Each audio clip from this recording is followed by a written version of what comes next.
مخکې ویډیو کې مونږ په دې خبره وکړه چې ولې د مثلثونو اس اس ای حالت چې دی دا انطباق منونکی حالت نه دی یا دا یو پاسټولیټ نه دی.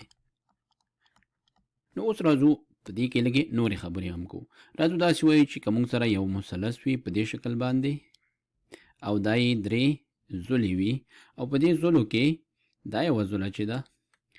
دا یوه زوله یو بل مثلث وي هغې کې دا زوله په دې باندې انطباق منونکې وي، بیا ورپسې څنګ کې زوله چې ده دا هم پکې انطباق منونکې وي او بیا دا زوله چې ده دا د یوې زاویې چې دلته ده دلته د یوې زاویې زوله وي او په هغه دوهم مثلث کې دا زاویه هم پکې شوي انطباق منونکې وي. نو دا زاویه چې ده د دې زاویې دا زوله یې برخه نه ده او دا زوله یې برخه ده. نو راځو اوس موږ په دې خبره کوو چې ولې دا دواړه مثلثونه یو بل سره انطباق منونکي نه دي او موږ دا پکې ښیو چې په دغسې حالت کې دوه حالتونه منځته راتلی شي. نو راځو موږ وایو چې اوس موږ پوهېږو دوهم مثلث کې دا زاویه په همدې شکل ده یعنې دې سره منطبقه ده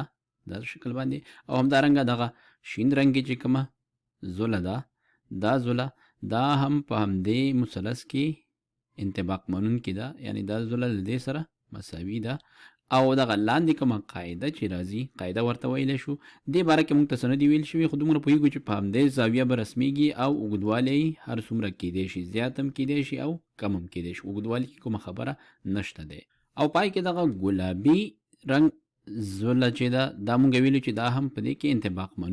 انطباق منونکي ده معنا ده چې اوږدوالی سره مساوي دی خو دا زاویه دلته ثابته نه ده دا زاویه هر څومره کیدی شي. نو خو یوه خبره ده چې دا زوله باید دلته راورسیږي او مثلث جوړ کړي. نو دا په دوو حالتونو کې مثلث جوړولی شي یو دا چې دا زوله په همدې شکل راشي او دلته ځای پر ځای شي داسې. نو په دې حالت کې دواړه مثلثونه یو بل سره انطباق منونکي دي خو د پام وړ خبره دا ده په کوم حالت کې چې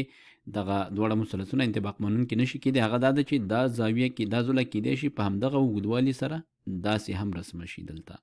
دلته هم دا رسمه شو او ګورو چې په داسې حالت کې دواړه مثلثونه یو بل سره انطباق منونکي نه دي. نو چې دا زوله په دوو طریقو د لاندې قاعدې ته راتلی شي که دې ته موږ قاعده وایو یو دا حالت یو دا حالت نو موږ وایو چې په داسې حالت کې اس اس ای شکل چې دی هغه نامعلوم شکل دی.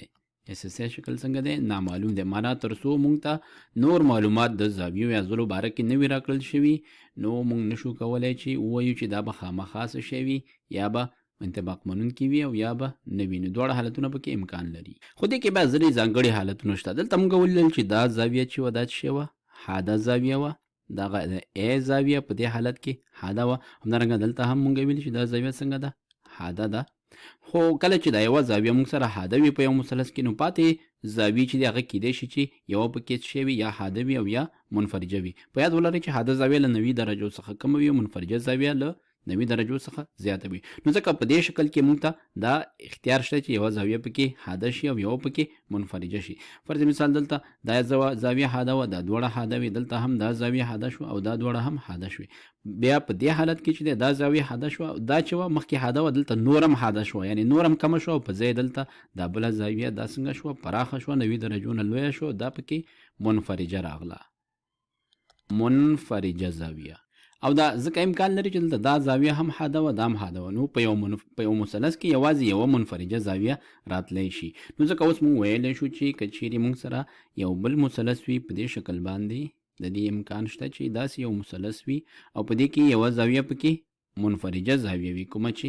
دا زاویه ده دې ته موږ منفرجه زاویه وایو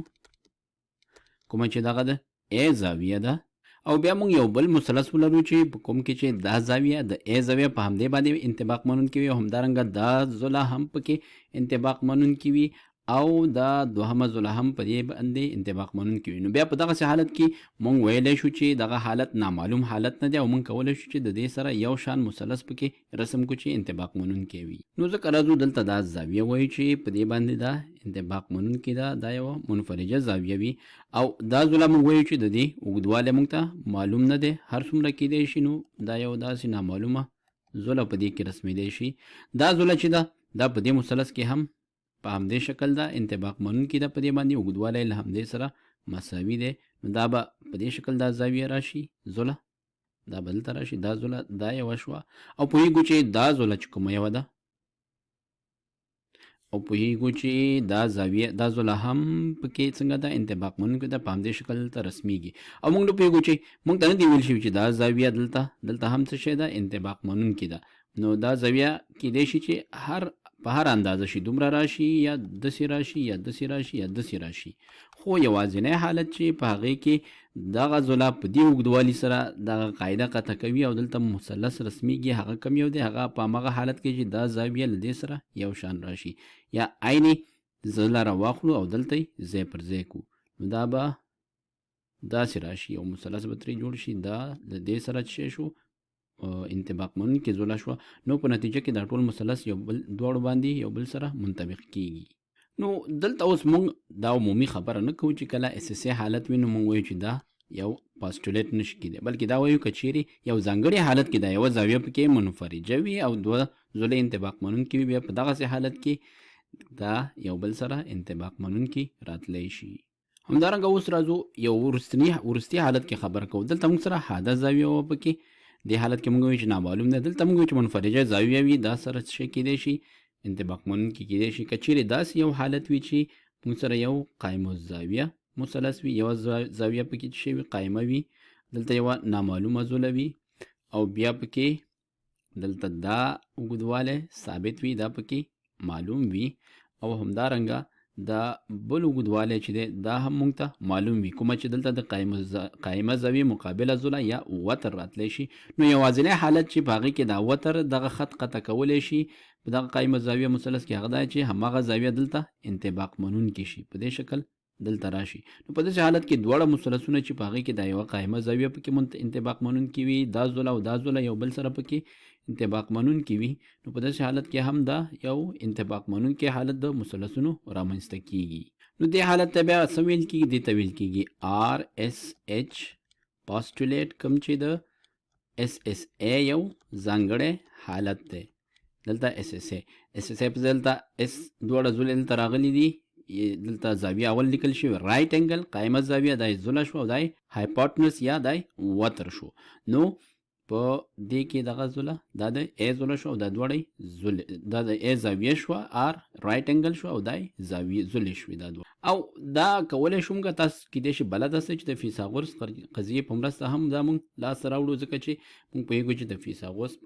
قضیه کې که چیرې د دوو ځلو اوږدوالی موږ ته معلوم وي او دا ځله پکې قایمه زاویه وي، نو موږ درېیمه ځله هم ترېنه لاسته راوړلی شو چې په هغه حالت کې به موږ بیرته SSS یا ځله حالت ته ورتلی شو او وایو چې دا دواړه انطباق منونکي دي. نو دلته موږ دا ځانګړي حالتونه وښودل، خو عمومي حالت کې دا وایو چې SSA حالت کې موږ عمومي خبره نشو کولی چې دا یو څه شی انطباق منونکی حالت نه دی، بلکې موږ ګورو چې د زاویو په اړه نور معلومات را سره وي، بیا هغې نه بعد خبره کوو.